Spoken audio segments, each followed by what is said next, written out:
Hello, welcome to सार्थक classes. आज हम लोग क्लास 12 का बहुत ही इंपॉर्टेंट टॉपिक सदिश बीजगणित यानी वेक्टर अलजेब्रा को पढ़ने जा रहे हैं। देखिए, इस वेक्टर अलजेब्रा को पढ़ेंगे कैसे। तो पहले इस वेक्टर अलजेब्रा को पढ़ने से पहले हम क्या जानेंगे कि वेक्टर होते क्या है, यानी कि सदिश किसे कहेंगे।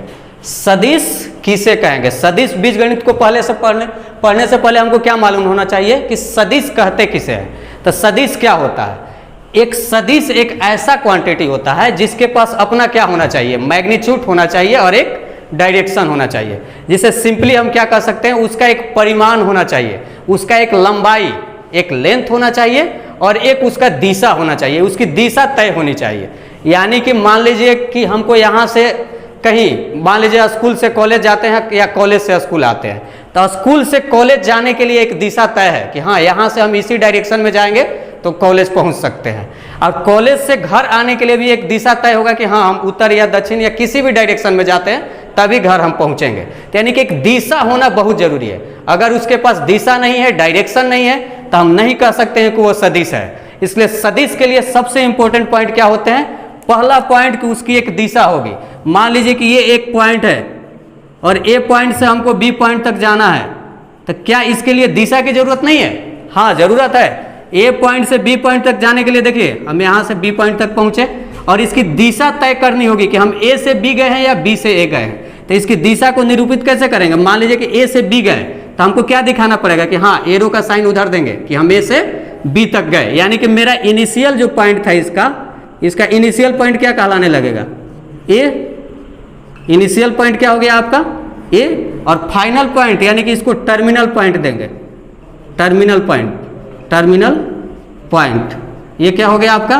बी। यानी कि सिंपली हम क्या कहें कि ए से बी तक हमको जाना है, तो एक उसको हम डायरेक्शन दिए कि एक डायरेक्शन क्या हो गया, ए से बी एक डायरेक्शन हो गया, जिसमें ए उसका इनिशियल पॉइंट हो गया, बी उसका टर्मिनल पॉइंट हो गया। इनिशियल पॉइंट को हम लोग क्या बोल सकते हैं हिंदी में? प्रारंभिक क्या बिंदु। ठीक है, इसको प्रारंभिक बिंदु, इसको क्या बोलेंगे? टर्मिनल पॉइंट, यानी कि अंतिम बिंदु। इसको हम अंतिम बिंदु कह सकते हैं। तो देखिए, सिंपली वेक्टर को रिप्रेजेंट करने का सबसे आसान तरीका क्या हुआ? उसकी दिशा, उसकी डायरेक्शन को बताने का कि ए से बी गए हैं, यानी कि सिंपली इसको हम क्या कह सकते हैं? ए टू बी। यानी कि जिधर लास्ट जो पॉइंट होगा, जो उसका टर्मिनल पॉइंट होगा, वहीं पे एरो रहना चाहिए। यानी कि बी इसका टर्मिनल पॉइंट है तो एरो बी पे गया है, यानी कि ए से बी हम गए हैं, इसलिए इस वेक्टर को हम ए भी रिप्रेजेंट कर सकते हैं। मान लीजिए इसी तरह एग्जांपल लेते हैं, हम इसको डिनोट करना रहता है यहाँ पर। चलिए यहीं पे बताते हैं। मान लीजिए कि पी पॉइंट है, हमको पी से क्यू की ओर जाना है, तो हमको क्या करना पड़ेगा? ये पॉइंट पी हो गया, एक पॉइंट क्यू हो गया, तो हमको कैसे दिखाना पड़ेगा?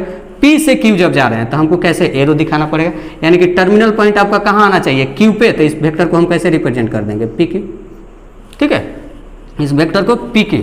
अब मान लीजिए कि हमको कैसे जाना था, ये Q से P की ओर आना था, Q से P की ओर आना है, तो क्या हम इधर से डायरेक्शन करेंगे तो Q पहुंचेंगे? Q से P आना है, यानी कि Q से P, यानी कि एरो का साइन किधर हो जाना चाहिए? P की ओर। तो इस वेक्टर को हम क्या बोल देंगे? QP वेक्टर, जहां पे इसका P क्या कहलाएगा? टर्मिनल पॉइंट, और Q क्या कहलाएगा? Initial point. यानी कि सिंपली वेक्टर को रिप्रेजेंट करने के लिए सबसे ज्यादा जरूरी क्या हुआ? डायरेक्शन। और डायरेक्शन के बाद क्या बोले थे कि वेक्टर का अपना क्या होना चाहिए? एक डायरेक्शन, और एक दूसरा पॉइंट क्या होना चाहिए? इसका अपना एक मैग्नीट्यूड होना चाहिए। मैग्नीट्यूड सिंपली कहने का मतलब क्या हुआ? उसका एक मोड वैल्यू। मोड वैल्यू भी नहीं समझ पाते हैं तो क्या कहेंगे? उसका एक लेंथ होना चाहिए, यानी कि उसकी एक लंबाई होनी चाहिए।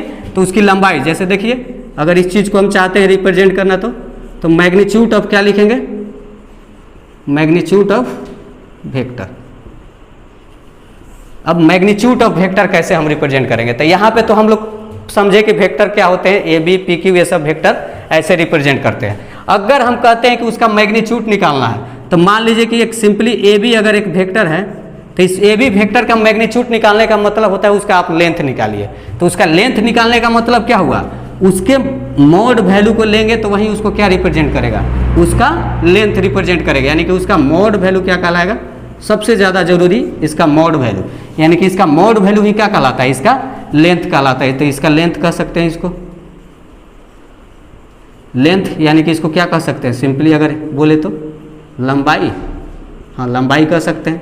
लंबाई भी नहीं कहे तो इसको और क्या रिप्रेजेंट कर सकते हैं, इसको क्या बोल सकते हैं, परिमाण।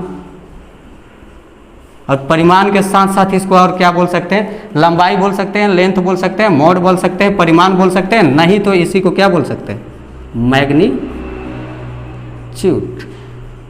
जैसा कि हम नाम दिए हैं मैग्नीट्यूड ऑफ वेक्टर, यानी कि इस वेक्टर का मैग्नीट्यूड क्या कहलाएगा, mod of A B vector.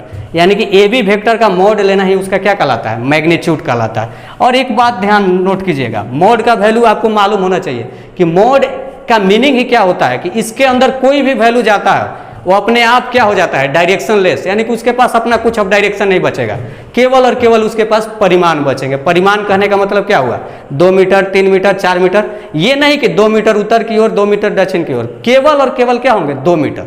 अब किधर नहीं, मोड का मीनिंग होता है कि 2 मीटर, और जैसे ही 2 मीटर कहेगा कि उत्तर दिशा में, तो वो क्या रिप्रेजेंट करेगा, वेक्टर को, यानी कि 2 मीटर उत्तर, यानी कि 2 मीटर हम उत्तर की डायरेक्शन में जा रहे हैं, यानी कि डायरेक्शन की बात हो गया तो वो वेक्टर। और वेक्टर का मैग्नीट्यूड का मतलब क्या हुआ, ओनली उसका परिमाण, यानी 2 मीटर तो 2 मीटर। अब देखिए सिंपली वेक्टर को रिप्रेजेंट कैसे करेंगे, मान लीजिए कि रिप्रेजेंट ऑफ वेक्टर पढ़ रहे थे ना, तो मान लीजिए कि ए कोई वेक्टर है, तो क्या करेंगे, ए और ऊपर में एरो का साइन दे देंगे, यानी कि ए वेक्टर हो गया।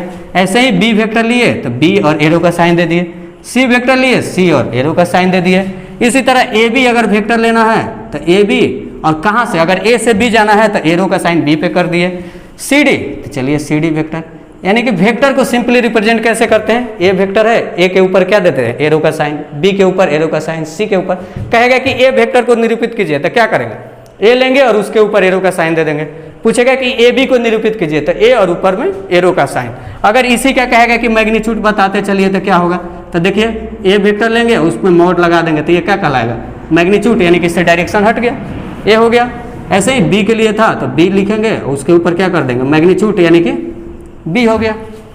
सिंपली एक और ले लेते हैं सी डी को, ए बी, चलिए ए बी को ही ले लेते हैं, ए बी वेक्टर है, इसको बाहर निकाल दिए तो ये क्या हो गया, लेंथ ऑफ ए बी, इसका लेंथ कह सकते हैं।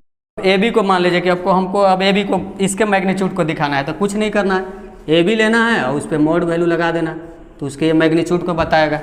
यानी कि सिंपली हम वेक्टर को यही देखें कि वेक्टर के पास अपना एक डायरेक्शन होना चाहिए, तो डायरेक्शन के बारे में देखें, उसका मैग्नीट्यूड होना चाहिए तो मैग्नीट्यूड के बारे में देखें।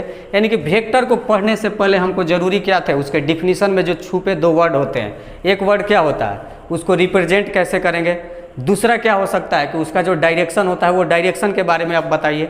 तीसरा इसमें एक पॉइंट बन सकता है कि उसका जो मैग्नीट्यूड होगा, यानी कि उसकी जो परिमाण होगी, परिमाण, तो परिमाण क्या हो सकता है उसको दिखाएंगे।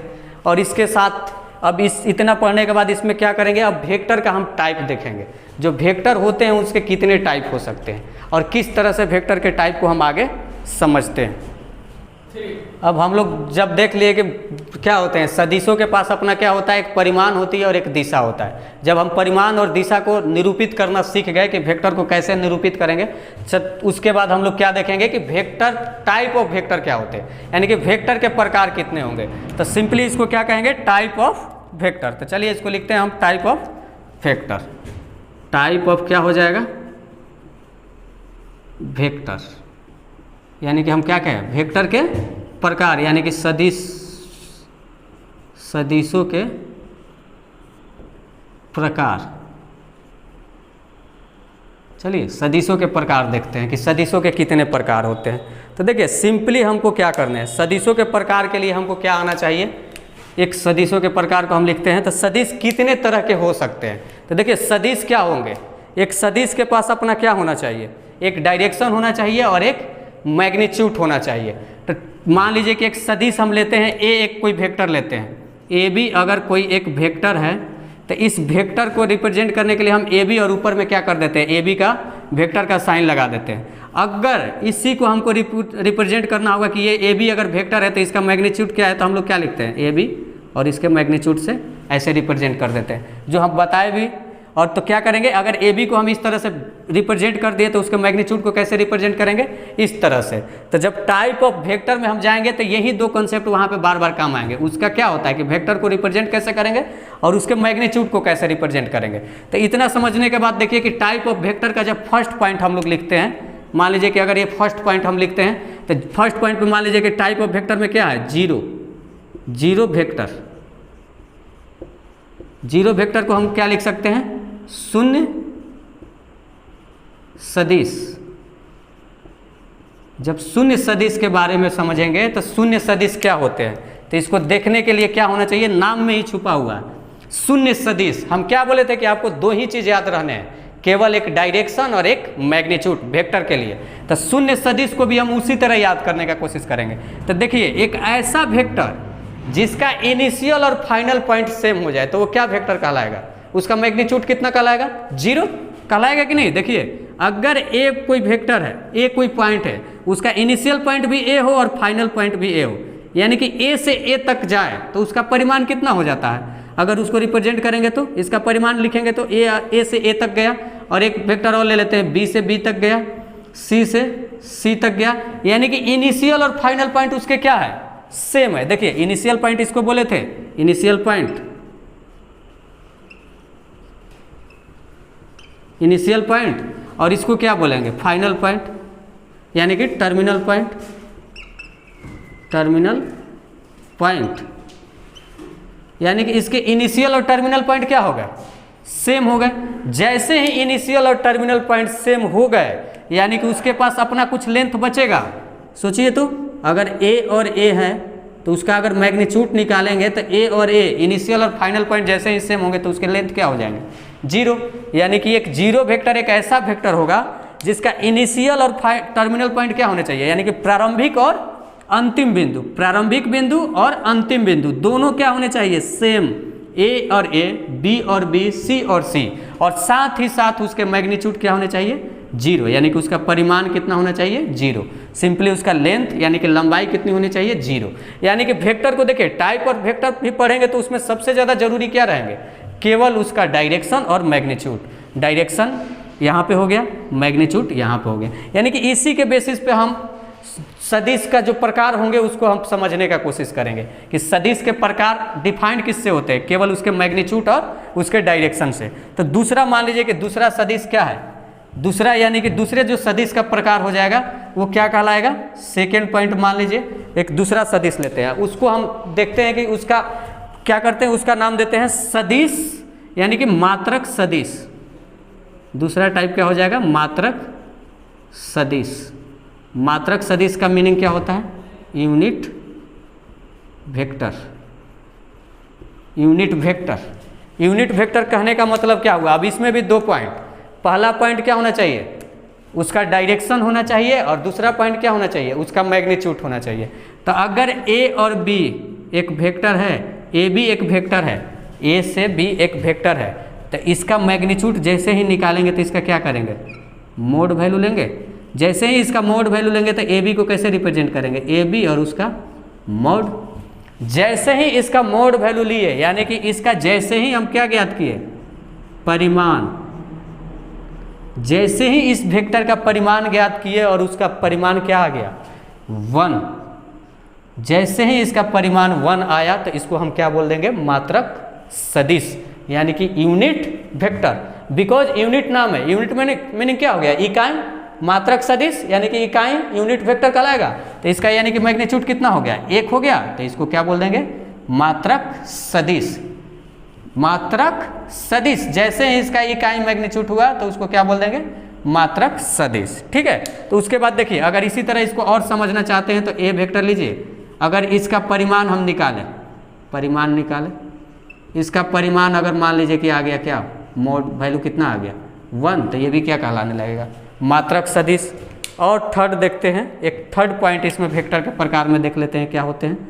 तीसरा देखिए पॉइंट क्या होता है, एक वेक्टर के प्रकार में आएगा को इनिशियल वेक्टर, यानी कि सिंपली उसको क्या कहेंगे, चलिए लिखते हैं पहले कि को इनिशियल वेक्टर क्या है।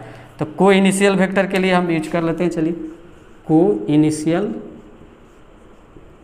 वेक्टर। को इनिशियल वेक्टर को क्या बोलेंगे, हिंदी में हम क्या कर सकते हैं, सह आदिम सदिश। स आदिम सदिश उसको कहे। तो देखिए स आदिम सदिश क्या होता है, तो देखिए इसके नाम से देखिए आदिम सदिश, अगर हिंदी नाम लेते हैं तो उतना कॉन्फिडेंस के साथ नहीं समझिएगा, लेकिन यहाँ पे देखिए को इनिशियल यानी कि उसका इनिशियल पॉइंट क्या होना चाहिए, को इनिशियल यानी कि इनिशियल पॉइंट उसके क्या होना चाहिए, सिमिलर, सेम होने चाहिए, सिमिलर भी नहीं सेम होने चाहिए। जैसे देखिए इसका ए एक पॉइंट है, ठीक है, और यहाँ से एक वेक्टर ए ना लेके इसको हम जीरो ले लेते हैं, जीरो मान लीजिए कि जीरो ओ मान लेते हैं, इनिशियल पॉइंट ओ है इसका। यहाँ से हम एक वेक्टर को रिप्रेजेंट करने का कोशिश करते हैं, तो एक वेक्टर यहाँ से ए वो किधर गया, इस पॉइंट को ओ से ए की तरफ गया, और एक पॉइंट मान लेते हैं कि यहाँ पे एक बी पॉइंट है, बी पे गया, यहाँ पे क्या है एक सी पॉइंट है, सी पे गया। तो इस वेक्टर को जैसे ही हम रिप्रेजेंट करेंगे तो क्या लिखेंगे यहाँ पे, ओ ए वेक्टर, इसको क्या लिखेंगे ओ बी वेक्टर, और इसको क्या कर देंगे ओ सी वेक्टर। यानी कि इस वेक्टर में हम क्या देख रहे हैं कि ओ ए, ओ बी और ओ सी तीनों के तीनों क्या है, उसके इनिशियल पॉइंट कितने हैं, को इनिशियल, यानी कि इनिशियल पॉइंट तीनों के क्या है, सेम है। देखिए ध्यान दीजिएगा, इनिशियल पॉइंट ओ ए अलग लिखते हैं, ओ बी लिखे, फिर क्या लिखे ओ सी, तीनों में देखिए इनिशियल पॉइंट, पहला इनिशियल पॉइंट बताता है ये इनिशियल पॉइंट ओ है, इनिशियल पॉइंट ओ है, इनिशियल पॉइंट ओ है, यानी कि इसको क्या बोलेंगे को इनिशियल वेक्टर आदिम सदिश। ठीक है, तो तीन प्रकार अभी हम देखें कि टाइप ऑफ वेक्टर के कितने हैं, तीन प्रकार, आगे और है तीन प्रकार, उसको देखते हैं। इतना देखें कि तीन टाइप ऑफ वेक्टर कितने हुए हमारे पास, ए बी, यानी कि फर्स्ट जीरो वेक्टर, मात्रक सदिश और को इनिशियल वेक्टर। अब देखिए इसमें क्या होते हैं, ऑब्जेक्टिव क्वेश्चन बनाते हैं या कहीं क्वेश्चन में तो आपको देखने को क्या मिलते हैं कि जीरो वेक्टर है तो उसको क्या करेगा कि इतना बड़ा ना लिख के उसको सिंपली क्या कर देता है, एक डिनोट करता है एक नंबर से। यानी कि इसको कैसे हम डिनोट करते हैं, मान लीजिए कि ये जीरो वेक्टर है, इसको हमको डिनोट करना है, तो इसको कैसे डिनोट करेंगे, तो डिनोटेड एज जीरो वेक्टर को डिनोट करने के लिए क्या लिखेंगे जीरो, और इसके ऊपर क्या लगा देंगे वेक्टर का साइन। तो ये हो गया जीरो वेक्टर को डिनोट करने का तरीका। ठीक है, यानी कि आपको ऐसे देखा हुआ मिलेगा तो आपके माइंड में क्या आना चाहिए कि इसको जीरो वेक्टर बोलते हैं। इसी तरह हम देखिए यहाँ पे लिखे थे एक मात्रक सदिश, तो देखिए क्या मात्रक सदिश में हमको क्या रिजल्ट मिला कि इसका मैग्नीट्यूड क्या हो रहा है 1, यानी कि जैसे ही इसका मैग्नीट्यूड 1 हो रहा है, यानी कि इसका मैग्नीट्यूड 1 होने चाहिए ना, तो देखिए इसको रिप्रेजेंट करने का सबसे इंपॉर्टेंट और सबसे अच्छा पॉइंट जो बार बार यूज होंगे, जितने भी क्वेश्चन बनाएंगे इसमें यही सबसे ज़्यादा यूज होगा, मात्रक सदिश। इसको रिप्रेजेंट करने का देखिए क्या तरीका होता है, ए कैप, यानी कि ए के ऊपर हम एक कैप पहना दिए, एक कैप ऊपर रख दिए, और इस कैप को ही क्या बोलते हैं, मात्रक सदिश का रिप्रेजेंट करने का तरीका होता है। और इस मात्रक सदिश को एक कैप से अगर रिप्रेजेंट कर रहे हैं, यानी कि डिनोट कर रहे हैं ना, डिनोटेड एज, डिनोट, इसको डिनोट किए कैसे, एक कैप से, तो इसका मैग्नीट्यूड क्या हो जाना चाहिए, अगर ऐसे लिखते हैं तो इस एक कैप का मैग्नीट्यूड क्या होना चाहिए 1। चलिए देखें कि डिनोट कैसे करेंगे वैसे, और इसको कैसे डिनोट करें। अब तीन टाइप हम लोग देखें वेक्टर का, और चौथा पॉइंट देखते हैं कि चौथा क्या होते हैं। तो फोर्थ नंबर इस वेक्टर का पॉइंट क्या होगा, चौथा वेक्टर क्या कहलाएगा, कोलिनियर वेक्टर। देखिए नाम में ही सब कुछ होंगे, collinear, collinear vector, collinear vector यानी कि क्या कहलाएंगे, कोलिनियर, यानी कि इसका हिंदी में क्या कह सकते हैं, इसको कोलिनियर वेक्टर को हिंदी में कहने के लिए हम लोग कहेंगे इसको एक सिंपली संरेख, संरेख सदिश, नाम ही है कोलिनियर, यानी कि संरेख सदिश, संरेख सदिश। तो देखिए नाम संरेख यानी कि एक ही रेखा पर होना चाहिए, तो संरेख कोलिनियर कहने का मतलब क्या होता है, एक देखिए एक वेक्टर को सिंपली रिप्रेजेंट सीख जाएंगे तो ये समझ जाएंगे, क्वेश्चन बनाने में बहुत हेल्प आएंगे। एक वेक्टर ले लेते हैं, ये एक मान लीजिए कि ये कौन सा वेक्टर है, एक ये वेक्टर ये हो गया, एक एरो ए से बी तक गए एक वेक्टर, फिर एक वेक्टर ले लेते हैं क्या सी, और इसका फाइनल पॉइंट क्या कर देते हैं डी, एक वेक्टर लेते हैं ई और एफ, एक वेक्टर ले लिए, यानी कि फाइनल पॉइंट। तो देखिए ए बी वेक्टर, तो इसको रिप्रेजेंट कैसे करेंगे, ए बी वेक्टर, इसको कैसे रिप्रेजेंट करेंगे सी डी, सी डी, इसको कैसे रिप्रेजेंट करेंगे ई एफ, तो ई एफ। यानी कि देखें क्या यहाँ पे कि कोलिनियर वेक्टर कहने का मतलब क्या हुआ, इसको समझने का सबसे आसान तरीका क्या होगा कि ए और बी का देखिए डायरेक्शन क्या हो रहे हैं, ए से बी, सी से डी, ई से एफ, और तीनों के तीनों ऐसे फिगर देखने से कैसा लग रहा है, पैरेलल लग रहा है कि नहीं। तो कोलिनियर वेक्टर को सबसे आसान तरीका क्या होता है समझने का कि वैसे वेक्टर जो पैरेलल हो, यानी कि जो समानांतर हो, तो समानांतर वेक्टर को ही क्या बोलेंगे, संरेख सदिश, यानी कि कोलिनियर वेक्टर बोलेंगे। तो सारे के सारे ए बी सी डी और ई एफ सारे के सारे क्या हैं, पैरेलल है, A B parallel C D parallel E F, यानी कि तीनों के तीनों एक दूसरे के पैरेलल है, तो इसको हम क्या बोलेंगे, कोलिनियर वेक्टर। फोर्थ टाइप देखे, और इसके बाद देखते हैं fifth number type. Fifth number type में क्या हो जाएगा इसका, कोलिनियर यानी कि संरेख सदिश हुआ, तो फिफ्थ नंबर क्या हो जाएगा, समान सदिश। समान सदिश मतलब देखिए क्या होते हैं, जैसे नाम से में ही छुपा हुआ है समान सदिश, तो देखिए नाम में क्या छुपे हुए हैं, समान सदिश लिखे तो इस समान सदिश को क्या बोल सकते हैं हम, इक्वल वेक्टर बोल सकते हैं क्या, इक्वल वेक्टर, यानी कि क्या हो गया, इक्वल वेक्टर।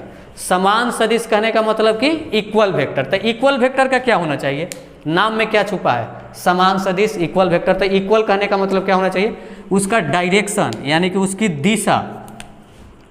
दिशा कहने का मतलब क्या, डायरेक्शन। और एक क्या पॉइंट होगा इसका, क्या हो सकता है, परिमाण हो सकता है क्या, परिमाण यानी कि उसका क्या, मैग्नीट्यूड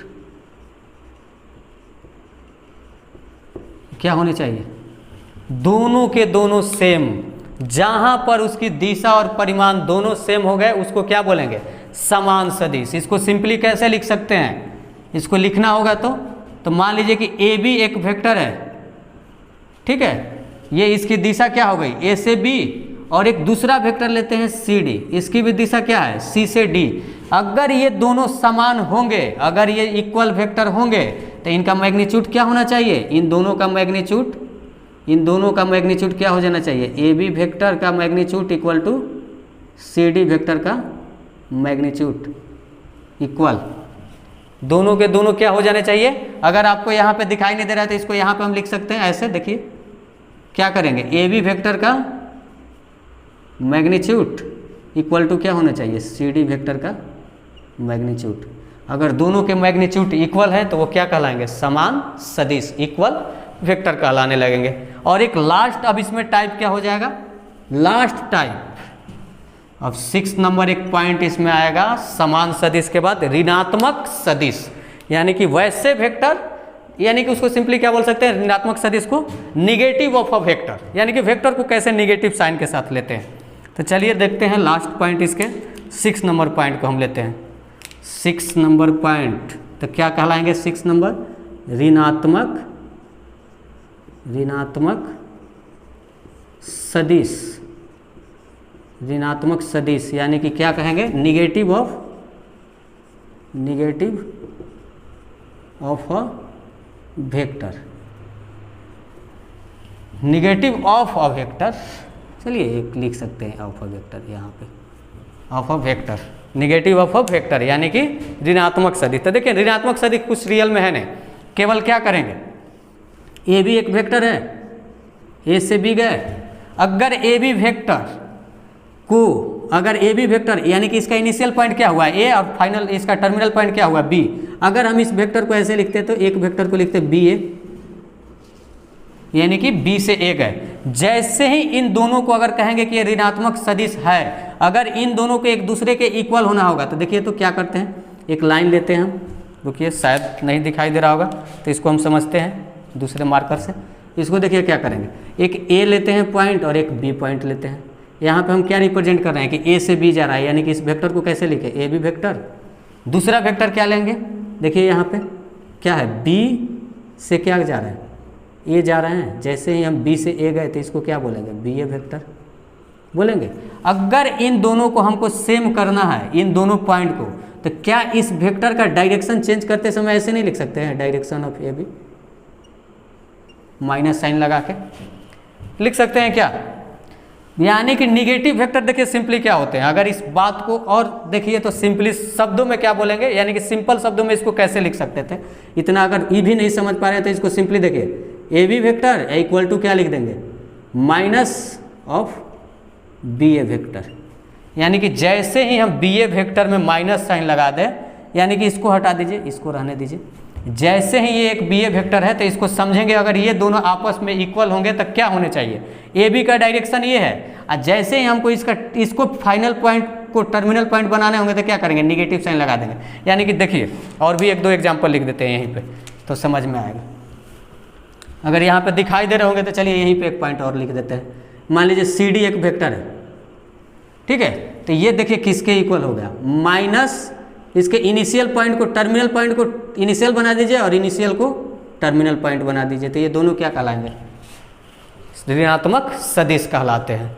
इसके साथ ही हम लोग क्या देखें, रिप्रेजेंटेशन ऑफ वेक्टर के साथ साथ हम लोग क्या देख लिए, टाइप ऑफ वेक्टर, वेक्टर यानी कि सदिशों के प्रकार।